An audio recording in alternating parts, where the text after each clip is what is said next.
প্রথম কথা হচ্ছে যে আমাদের ভবিষ্যৎ বা এখন খানিকটা বর্তমানও ডিজিটাল। আমাদের জীবনের একটা বড় অংশ আমরা ভার্চুয়ালি কাটাই। ফলে সেখানে সাহিত্য যে ভার্চুয়ালি বা ডিজিটাল মাধ্যমে আসবে না সেটা বলার অপেক্ষা রাখে না।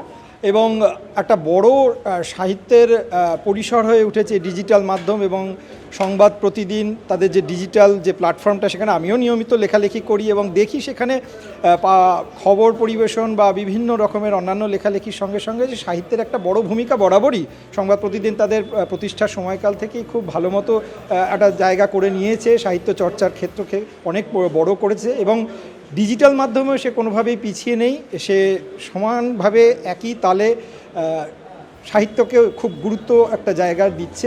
নতুন যারা লেখালেখি করছেন, যারা নতুন সাহিত্য চর্চায় আসছেন, তাদেরকে উৎসাহিত করবার জন্য এই যে ডিজিটাল মাধ্যমকে ব্যবহার করে তাদের উৎসাহ দানের জন্য আজকে যে এই পরিকল্পনা, এই আজকে উৎসবের আয়োজন, এটা আমার মনে হয় যারা নতুন লেখালেখির জগতে আসছেন তাদের কাছে খুব বড় একটা উৎসাহ ব্যঞ্জক একটা বার্তা প্রদান করবে। অত্যন্ত নিরপেক্ষ বিচার পদ্ধতিটা ছিল, কারণ আমাদের কাছে কোনো লেখকের নাম পাঠানো হয়নি, শুধুমাত্র লেখা পড়েই আমাদের কিন্তু বিচারটা করতে হচ্ছে, ফলে পক্ষপাতিত্বের কোনো জায়গাই নেই।